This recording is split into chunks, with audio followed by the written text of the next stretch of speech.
Right, this is it. Finally, the final Walking Talking Mocker this year. This one is paper free. It's very, very heavy on exam technique. So please watch this one really carefully. It is still about knowledge, but it is very much about exam technique as well. So first thing to note, it covers two topics: USA 45 or 54, sorry, to 75. That includes civil rights and Vietnam. And technically, the whole paper could be on one or the other, half the other. It's sort of mixed, and it is 1 hour 30 that you get. And this is straight into it. So first question is a source question, okay? So it says, give two things you can infer. And again, this is very, very, very clearly an exam technique question. So an inference means you cannot see it. If you can see it, it cannot be an inference, okay? If it is a photo, then when it says details in the source here, you say what you can see in the photo. If it is a text, then you quote where it says details from the source. So you put your inference here, you put what you can see below, okay? Inference, and then your C must match it. What I do is I actually look at things I can see first, and then I think of my inference after. So this one is a picture one about the Watts riots in 65. So we look at what we can see from the riots in 65.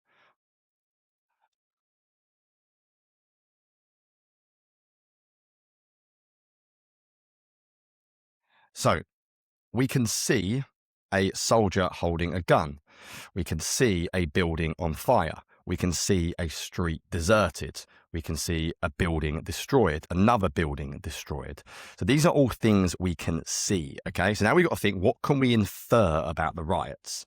So I've put, I can see buildings on fire, and I can see police are armed. They are clearly things that I can see.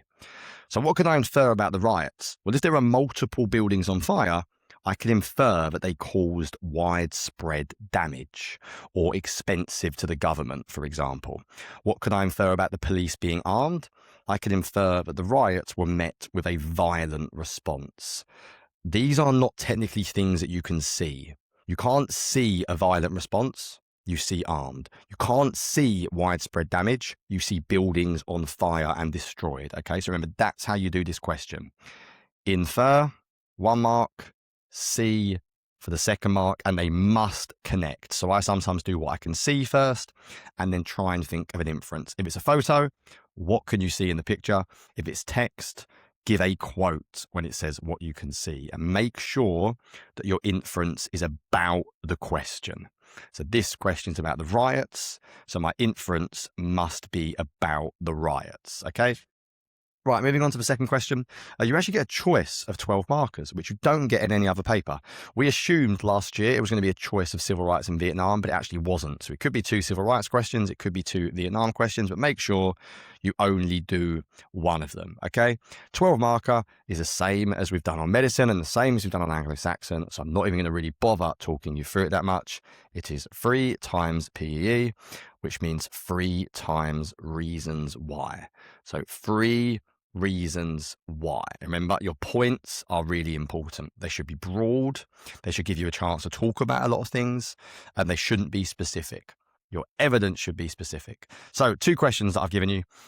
Explain why there was progress in the civil rights movement from 65 to 75. So again, your dates are important. So I'm just predicting a civil rights question on progress from 65 to 75. The second question I've predicted is, why was there support for Vietnam? So what I'll do is I'll give you both the plans, and hopefully one of those 2 questions comes up. That'd be nice. But just in case the first one comes up in particular, I'll show you my essay for it, okay? So think of everything that happens from 65 to 75 in the civil rights movements. I'm going to start by talking about the riots. That'll be my first paragraph. And again, you might not think of them as good, but we can talk about why they give progress. Second thing I will talk about is government. Now, you might be thinking, I thought the Civil Rights Act was in 64. It was, but the Voting Rights Act was in 65. And then the last thing I will talk about is the role of Black power. And I guess you can also mention Black Panthers in that as well. So they are going to be my 3 reasons, and I'll show you the essay below. For the second question, it's a really tough one, support for the Vietnam War, because you often find you overlap with the same things. But when I planned it, I came up with number 1, my paragraph would be fear of communism spreading. And in that paragraph, I would have things like domino theory. I would mention containment. So I'd mention the idea that a lot of Americans supported the Vietnam War to contain communism. They were worried about domino theory. They feared it spreading. That'd be my first paragraph. My second paragraph, I would do on patriotism. So I would do on very nationalistic Americans. And on this paragraph, I would mention the silent majority. And I would mention the hard hats. If you don't know who they are, go and revise them. Watch the knowledge video. Silent majority was a group that Nixon said that most Americans actually do support the war. They just don't admit it openly. And the hard hats were a New York group of construction workers who would fight anti-Vietnam protesters. Then my last paragraph, I would actually do on the role of the Cold War. So I would say that America did not want to lose. It would make them look weak. They didn't want capitalism to lose to communism. And they also didn't want the Soviets to win because the Soviets were funding Vietnam. So if I got a question on support, opposition to Vietnam is a really easy question because there's loads of easy answers why you would oppose the war. Support's a bit more tricky. So if it does come up, fear of communism, patriotism, and the Cold War will be my 3 points. Right, let's get into the one on progress in the civil rights movement. I'm going to go through this very quickly because, to be honest, the 12 markers we've done before, so I'm not going to spend time going through it. So if you want to get a little bit more detail, pause the video and read it yourself. But we start with my point, which is the riots. Once we've made my point, we need evidence. So what were the riots? Ghettos across America. Watts riots in Los Angeles. Police violence, ghetto conditions. The Watts riots were 5 days long, 1,000 people injured, 4,000 people arrested, 40 million worth of damage. There were more riots in Chicago, in Detroit. So there's my evidence. Again, pause it, read through it. Why does this show progress though? It shows progress because it resulted in a government report called the Kerner Report. Johnson had to investigate it. It blamed racism for sparking the riots. This led to progress as the riots raised awareness of civil rights. It raised awareness outside the South, and it proved that racism was still a huge problem. So you can link the riots to progress. Second paragraph, government action. So what facts have we got for the government helping out? We can talk about Lyndon Johnson passing the Voting Rights Act. He passed the Voting Rights Act after Selma. The Voting Rights Act banned literacy tests, banned the poll tax. It allowed black people to vote. By the end of 1966, southern states had more than 50% of black Americans registered to vote. Nixon expanded the act in 75 to include other racial minorities. And Nixon also passed something called affirmative action, which helped minority groups in education and employment. As well as that, because of the previous government action ending segregation in schools, most schools would be segregated now. So why is government responsible for progress? It resulted in more black Americans going to Congress, more black Americans getting involved in politics. Black politicians can therefore pass laws, raise awareness for civil rights to help black Americans. Okay. Again, I'm going through this quite quickly because section A you've done before on Anglo-Saxon and medicine. But if you're not sure about these topics and it does come up as a question, make sure you learn these points. And the last point for progress is black power. So what facts have we got for black power? African Americans were angry at the speed of progress, and they were angry at the limitations of nonviolence because the government had changed laws, but there was still racism. So new leaders emerged that promoted black pride, self-reliance, inspired by Malcolm X. Black Panther Party were involved. 1966, Huey Newton and Bobby Seale. They believed in self-defense. They confronted the police, gave them national attention. They ran community programs, breakfast clubs, free medical clinics, helped with education, supported black communities. There's quite a lot you could talk about for black power. The idea of black is beautiful, celebrating African forms of dress, etc., etc. Why is that progress for the civil rights? Remember, we always end by answering the question. Really important for a 12 marker. This led to progress. Encouraged African Americans to take pride, demanded change through strength rather than relying on just the government, shifted attitudes, inspired many black Americans, helped sustain the movement, especially in areas like housing and education, where grassroots action is more effective than the government itself. Okay, so that is my 12-mark prediction for this year.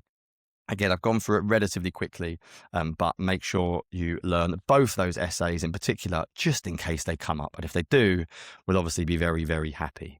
Right, on to the most important part of this video. So, it is called Section B.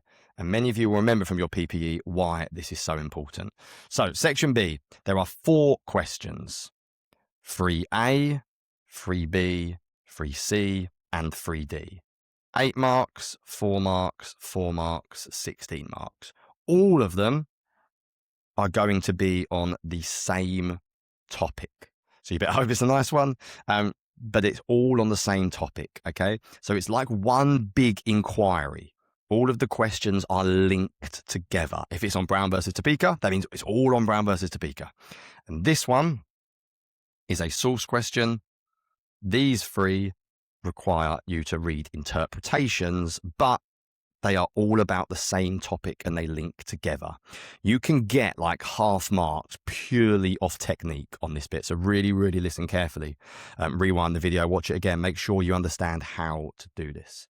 So the first question is one we've done before. So we have done this question before. It is the same as the source question in medicine. It's an 8 marker. How useful, remember that word, we keep saying useful, are B and C, not A. Don't get this wrong. A is the first source question, the 4 marker at the start of the paper. B and C are new source questions. And I am predicting something about opposition to Vietnam. So you can tell I'm going on opposition or support of Vietnam this year as my prediction. So we do what we've done in the previous medicine paper. And if you want more help, go and watch that video again. We do SOCO. We analyze what is in the source and why is that useful for learning about opposition. We give our own knowledge to support what is in the source. We then look at the caption, the type of source. Is it a photo, a diary, whatever, a government report, a speech? Why is that useful? And last but not least, we try and give some own knowledge about the caption. So, for example, when was it written? Do we know anything about the year, for et cetera, et cetera? So, the sources I've given this year, which would be helpful if I could find. Here we go. Remember, this is about the impact. So, how important was opposition to the Vietnam War? How much impact did it have on the Vietnam War? So, first one is from an American newspaper report after the Kent State shootings. I won't read the whole thing. You can go through it. But briefly, this says that opposition has got bigger since the Kent State shootings. Thousands taking to the streets, mass demonstrations. After the My Lai massacre, it continued, increasing media coverage, weakening public support. Basically, source B is saying that opposition has had a big impact, a large impact on Vietnam. Now, where this question is different to medicine and actually easier than medicine is for this particular paper, not paper 1, these 2 sources will always have a different opinion. So just by figuring out that source B says that it had a big impact on Vietnam opposition, you can almost bet that source C is going to say the opposite, that it did not have a big opposition. So source C is from Richard Nixon's own speech to president. And I'll come back to source B's caption in a minute. Source B says the great silent majority of Americans continue to support our efforts in Vietnam. Basically saying the protests are not having an impact on his government. We must not allow our decisions to be dictated by protests, but remain committed to receiving peace. So this one is saying we are not impacted. Opposition has not had a big impact. Not had an impact on Vietnam. So you can see the difference. Source B is saying it has had a great impact. Source C is saying it hasn't had a great impact. Well, now we need own knowledge, right, to back it up. So some own knowledge about the Kent State shooting. You might know it happened in 1970. You might know 4 people were killed. You might know about the My Lai massacre, where there was a cover-up, where there was like 300 to 400 casualties. You might want to know why that increased opposition. For the caption, we'll get to this, but it's a US newspaper after the shootings? Could it be biased because it's immediately after the shootings, but it's a newspaper? Could they exaggerate? But still relatively reliable, but is it just one paper's perspective and opinion? Source C is obviously really useful as well. It's the president of the US, but he's the president of the US. So of course he's going to be biased. He might say it's not had an impact, but that's what he's going to say. So it's definitely useful for learning what the president thinks about opposition, but we have to take it with a pinch of salt. Is it really going to be fully reliable? So let's look at my answer here for source B, and I'll show you how we've got that SOCO going on. So source B is useful, really important. Must say it's useful to learn about opposition because it says the protests had a big impact. How do we know that? Because it says the quotes, intensified opposition, thousands taking to the streets. This suggests that opposition was growing and becoming widespread. Now I need some of my own knowledge, right, to back this up. So I know Kent State shootings led to big protests. 400 universities went on strike. So there's some own knowledge. Now I'm actually going to go back to the source, just mentioning another thing. The source mentions My Lai massacre. Give some own knowledge about the My Lai massacre.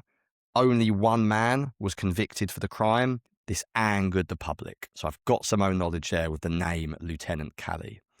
Now I need to look at the caption. Why is the caption useful?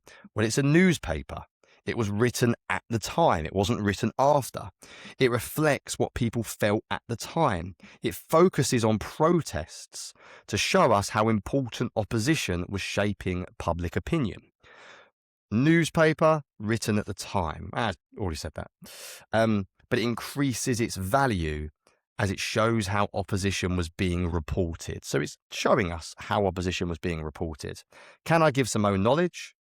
1970 was a big year because Nixon invaded Cambodia, which increased protests in America.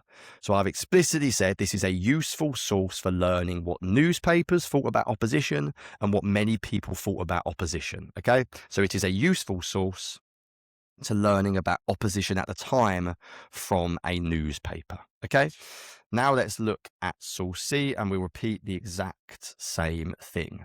So source C is useful as it tells us that opposition did not have a big impact. How do I know that? Because the source states silent majority and the governments would not dictate our foreign policy. So now I need some own knowledge to back that up. Nixon introduced Vietnamization. He reduced US troop numbers, but he did continue the war. He actually expanded it into Cambodia despite the protests. So he is bombing Cambodia and North Vietnam and Laos even despite the protests, which shows that the government did not respond to opposition, but continued its policies. The source also talks about the Viet Cong, which maybe is suggesting that military factors were more important than opposition. So Nixon's saying the reason why we're not winning is because of the military, not because of opposition protests. And I know that because the US struggled against the Viet Cong's tunnels and traps. But the caption is big. It's useful because it's by Nixon. He's directly responsible for policy in Vietnam. Little bit of own knowledge there, mentioning Nixon, mentioning the silent majority. But there's obviously an obvious problem with learning from Nixon. Little bit limited of reliability, as Nixon is obviously going to want to say the war was going well. He's not going to admit that opposition was having a big role, otherwise people would protest more. So you could argue that it's a very limited source because of that. It's useful for showing the government's opinion, but it may not be useful for learning about everyone, okay? So that caption is where you've got to be really good at evaluating the type of source that you are looking at. Is it a government speech? That's obviously going to be biased. Could it be a newspaper report? What are the issues with that? There could be further issues, yeah? So that is source B and C, usefulness. Now we have to get on to question 3B, which is where we need our interpretations, okay? Our interpretations 1 and 2. Now, I want you to do this a very specific way. First of all, unlike the sources, we don't care about the caption. So you can ignore what it says about the interpretation. It's only there for copyright, believe it or not. So you just need to focus what's here. Now, before you even read it, I want you to do two things. One, I want you to remember that one of them is going to be similar to source B, and the other one is going to be similar to source C. We don't know what yet, but it has to be that way in the exam, I promise. And the second thing we're going to do is we're going to highlight 3 quotes from each interpretation, and I will tell you why. So it's still about opposition. Still about opposition, because remember, 3A, 3B, 3C, and 3D are all about opposition. So let's read interpretation 1. It should be pretty obvious what it says early on. Opposition played a crucial role in forcing them to withdraw. It made it increasingly difficult for the government. It weakened political support for the war. So this one is obviously saying that opposition had a big impact, and therefore this one is obviously agreeing with source B. I already know before I read source C, but this is going to say the opposite. So source C suggests opposition had a limited impact. Military and political figures were more important because the reason why they lost was because of the difficulties faced by the US forces, such as the Viet Cong tactics. Essentially, this is saying opposition had a big impact. This is saying opposition did not have an impact. And in fact, the reason why America withdrew was because of military reasons, not because of opposition. And therefore, this one links to source C. And I've got 3 quotes. Now, the next 2 questions are literally pure technique. Learn exactly what I tell you here, and you will get 8 out of 8. So 3B always says 1 and 2 give different views about whatever the question is. This time it's opposition. What is the main difference? And the way you do that is you state the main difference. It's always a difference. So you state the difference. The main difference is blah, blah, blah, blah, blah. You quote from interpretation 1. I know interpretation 1 thinks this because it says blah, blah, blah. Then you say whereas or however or on the other hand. I just like whereas. You then give a quote from interpretation 2. And both of these quotes should support why they are different. So I'm just going to take one quote. Opposition played a crucial role. Opposition played a limited role, whatever. And now let's read my answer. State the difference. Interpretation 1 believes opposition was the most important, whereas interpretation 2 believes opposition had limited impact. Most important, not a lot of impact. Quote from interpretation 1. Interpretation 1 states opposition played a crucial role in forcing them to leave, which tells me that it had a big reason for them ending the war. Whereas interpretation 2 states that opposition only had a limited impact, as it believes it was military and political factors that were more important. I have stated my difference between the 2. I have quoted from 1. I have quoted from 2. So the difference is that 1 thinks there was a significant impact of opposition. 2 thinks opposition did not have a big impact. And that will get me 4 out of 4. Do not get B and C confused. B is always what is the difference, and you do this. 3C is always why are they different, not what. Why are they different? And look what it says here. You may use the sources to help. So what you do here is underneath your exam paper, you write interpretation 1, interpretation 2, source B, and source C. And you need to match them together. What source connects to what interpretation? And as you know, this says there was a big impact. This says there was a big impact. So in this particular example, these match together like this. But be careful. It is possible, hypothetically, there's no reason why it could not be this. So don't just assume it's going to be like this. It could be that 1 matches C and 2 matches B. If you don't understand what I'm talking about, read, rewind, watch again, come and ask me for help if you're not sure, because you must understand. Interpretation 1 links to either source B and source C, and interpretation 2 links to either source B and source B, and that will always be the way. So what you are then going to do is you're going to basically write down exactly this word for word. You're going to say 1 reason why interpretation 1 and interpretation 2 have different reasons or different views about opposition is because they have, word for word, focused on different sources. Make sure you write sources plural. And the idea of this is that when this historian has written this, the reason why he believes this is because he has read a bunch of sources that are like source B that tell him it had a big impact. Not just this source, a bunch of them. Whereas this historian probably believes that it hasn't had much of an impact because he has spent his time studying sources like this that say that it did not have an impact. So you write, they have focused on different sources. Then what you do is you match the sources up afterwards. So I'll show you how your answer should look. Interpretation 1 and interpretation 2 might have different views. Remember, not what is the difference, why is the difference? Why are they different? Because they have focused on different sources. Write that word for word every single time. For example, 1 has focused on sources, plural, not just one source, multiple sources that are similar to B. Why would they have focused on sources like source B? Because B speaks about the importance of opposition. So I've given a little quote from the interpretation to say they're focused on sources. Don't just say focused on B. Say focused on sources like B because they have focused on opposition.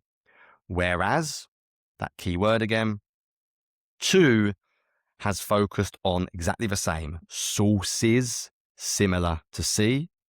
And don't just write sources similar to C. Say sources similar to C, which downplay the importance of opposition because it refers to the silent majority. So you state they focus on different sources. You match the source and the interpretation together, and you explain why. You need 0, and I mean 0 knowledge, to get 4 out of 4 and 4 out of 4. No excuses. Learn the technique. Rewind again. 8 marks available, lads. That is a big amount. 5% of your GCSE on those 2 questions alone. So learn the technique and you will be in really good stead when it comes to this paper. All right. Now, final question. This is your hardest question. 16 plus 4 for SPAG, so 20. It will always be interpretation 2. A normal 16 marker, let's do this on here. A normal 16 marker on medicine and on Anglo-Saxon will say, how far do you agree? And it will give you a thing, like Louis Pasteur was the most important. William won the Battle of Hastings because of luck, whatever it is. It will just say, how far do you agree? This one is different. It's not asking for your own opinion. Don't write an essay like Anglo-Saxon or medicine. It's completely different. It is going to say, how far do you agree with interpretation 2? It's always going to be interpretation 2. So it's basically saying, what historian do you think makes the best argument about opposition? Do you think this one makes the best argument, or do you think this one makes the best argument? And you must pick one of them. You cannot pick both. You cannot pick neither. So essentially, if you agree with interpretation 2, yes, we agree. I strongly agree with interpretation 2. If you prefer interpretation 1, then you only partially agree with interpretation 2. If you think interpretation 2 is the best, strongly agree. If you think the other one is best, then you partially agree. For the sake of ease, if you are unsure, just agree. It's easier. For the sake of this essay, I am going to strongly agree. And my reason is going to be that I personally believe it was military factors such as guerrilla tactics and tunnels that made America struggle in Vietnam, and the struggles in Vietnam caused the opposition. So my personal opinion is if they had won the war easily, there wouldn't have been any opposition. So I am saying that yes, military factors are more important because I believe they caused the protest in the first place. I don't think Kent State happens if they're winning the war. I don't think the My Lai massacre happens if they're winning the war. That's my argument, okay? Now, This is very difficult, not going to lie to you. So if you're trying to get a grade 4 and grade 5, just try and get half marks. Do your best. I promise you it is doable if you listen. So we are going, and there's a couple of cheats that I can tell you about as well that some of you might remember that will help all of you out. So how far do you agree with 2 about the impact of opposition? Now, the way you answer this question is you start with your introduction where you state your answer. And this is different to a normal 16 marker where you do 3 reasons. You don't do that. Paragraph 1 is going to be on interpretation 2. And what you do is you give quotes from interpretation 2. You must give quotes, and then you support those quotes with your own knowledge or challenge them. I'll come on to this. So remember I said highlight 3 quotes. You're going to give each quote and then give your own knowledge about the quote. Do you agree with that quote? Do you disagree with that quote? Do you want to challenge that quote? You do the exact same for paragraph 2, but this time you do it for interpretation 1. You give your 3 quotes and you give your knowledge to talk about the quotes. But here's the really important tricky thing. If you say I agree with interpretation 2, so I go, yes, that's right, yes, that's right, yes, that's right. When I'm talking about this one, I can't just say, yes, I agree, can I? I've got to try and challenge it. So the one that you do not agree with, you need to try and challenge. Now, these historians are better than you. They are famous. They are better than me. So you're not going to say interpretation 1's wrong. What a crap historian. You're not going to say that. But you might say something like, whilst this is true, it was something else that was more important. All right. You're going to try and politely challenge, and I'll show you how to do that. Okay. Now, here's where you can cheat. And some of you will know what I'm going to say. Let's say your knowledge is limited and you don't have much knowledge. Because this is a technique paper and not a knowledge paper, the exam board has explicitly allowed you to use stuff from the source and pretend it's your own knowledge. I know, right? So if you're talking about interpretation 1 and you're saying opposition played like it got bigger, you could say, from my own knowledge, I know the My Lai massacre in 68 made it worse. So you can use information from the sources as your own knowledge. You don't even have to say this is from source B and source C. You just say, my own knowledge supports this, blah, blah, blah. So again, rewind this, watch it again if you're not sure. We're going to start with my introduction. Remember, in this hypothetical, I'm strongly agreeing with 2, as I believe that opposition did not have a big impact. I think it was military and political factors. Although interpretation 1 is good, I believe it is less convincing. My way of phrasing this question is not what one is the best. It's what one makes the better argument. EdXL actually used the phrase, what historian, 1 or 2, is the most convincing. Remember, it's not just what you believe. Don't write an essay about opposition. Do not do that. You must quote from the historian. So remember, I'm going to give my 3 quotes that I highlighted earlier on, and I'm going to give some knowledge. Quote, knowledge. Quote, knowledge. Quote, limited impact. Opposition. So now I need to back up. Why do I think that opposition didn't matter very much? Well, I know that Nixon introduced Vietnamization. I know Nixon reduced US troop numbers. I know that Nixon continued to strengthen the South Vietnam. They didn't withdraw immediately. They continued to fight. They changed their strategy. So I've given a quote. And because I agree with this interpretation, I've given my own knowledge to support it, saying my own knowledge supports this idea. Let's do the same. Interpretation 2 states, here's my other quote, that military and political factors were important. So what do I know about military and political factors? Well, I know that the Tet Offensive occurred. I know that mattered a lot. I know that the scale of the Tet Offensive showed that the Viet Cong was strong, and that was the reason why America lost, not because of opposition, but because of events like the Tet Offensive. Interpretation 2 also says that the USA faced difficulties in fighting the war. Well, I know loads of knowledge about this. They couldn't win because of guerrilla tactics. They couldn't win because of booby traps. They couldn't win because of the Ho Chi Minh tunnels. I don't know why that says coup. They should say Ho. H-O, if you do not know. These tactics allowed the Viet Cong to avoid fighting and made it difficult for the US to defeat them, because the Ho Chi Minh Trail meant they could continuously supply their troops despite the US bombing. So my argument is I agree with 2. I think the reason why America lost was because of military and political factors, and I've given evidence as to why I agree with it. Okay, you'll notice the Ho Chi Minh Trail, I've stolen that bit of own knowledge from here, source C. I've stolen it there. All right. So I agree with 2. Now, therefore, this should be a new paragraph, by the way. Sorry, I didn't print that off, but you need to do a new paragraph for interpretation 1. Therefore, I strongly agree with 2. There we go. This is easy. This bit's the harder bit, because remember, because this is the interpretation now 1 that I don't agree with, I'm still going to give my 3 quotes, but I'm not going to say, yeah, that's great. Yeah, that's great. Yeah, he's great. I'm going to say, but I don't fully agree. I'm going to challenge him. The whole paragraph doesn't need to challenge him because remember, he is a great historian, or she is a great historian, but I will challenge them a little bit. So, interpretation 1 argues that opposition played a crucial role. I'm now going to challenge it. I think the opposition is significant, I agree, but I do not think it directly forced the US to withdraw. Why do I think this? Well, when 4 students were killed, when there was the Kent State shootings, the government didn't end the war. They kept fighting.